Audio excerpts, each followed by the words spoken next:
Good morning everyone. Dito kami ngayon sa backyard. Yan, pinalabas ko yung mga alaga ko. Yun. Makalat yung backyard namin.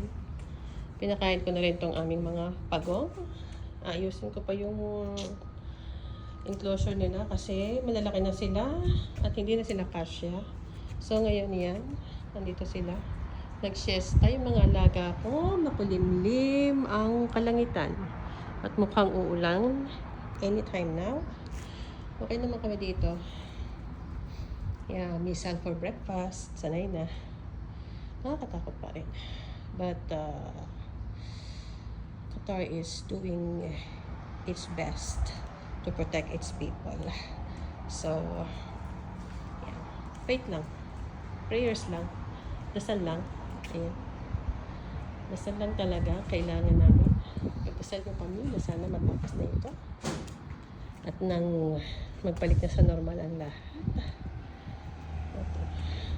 Yung isang araw, after kong, siguro mga earlier than this time, pakain ako ng pagong ko.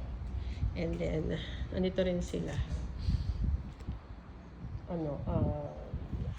Nung naglilinis ako ng mga kalat dito sa likutan, biglang may kabong na naman doon na narinig ko doon sa taas.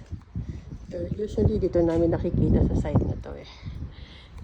So, takbo na naman kami sa loob. Ito lang kasi yung pusang to, maligalig talaga siya. Talagang hindi siya makaka-survive na hindi niya kaya na isang araw, hindi siya lalabas ng bahay. Naku, gagawa siya ng kalokohan sa loob ng bahay. Ito nga kanina nung naglilinis ako sa loob, nakita ko may umihi sa dustpan ko. Malamang ito yun. Ito talaga yun. Kasi siya lang naman ang nagwawalang hiya kapag meron siyang hindi nakuha, yung hindi gusto, na yung gusto niya na hindi namin mabigay. Yan, gagawain ng kalokohan, mag-i-spray sa mga sopa. Ganyan siya. Kaya wala kaming choice kundi ilabas kahit saglit lang. So far, yan, tuwa. So far, okay naman. Tahimik naman. Pero kanina daw bandang 1:30 ng madaling araw, meron na naman. May kaboom-boom na naman. So, nahimbing yung tulog ko. Pero si husband kasi, light sleeper siya. So, narinig niya. Narinig din ng anak ko na nasa UAE. Nasa Ras Al Khaimah siya. Narinig din niya. Meron din sa UAE. Ayun, kabadong-kabado ako kasi hindi ko lang gaano pinapano kasi nakakaloka din naman. Kasi syempre, yung anak ko, nag-iisa doon nasa Ras Al Khaimah, nasa UAE siya.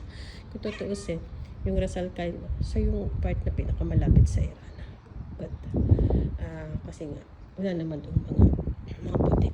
Siguro bihirap-hirap. Ang tinatarget lang naman nila talaga is yung mga US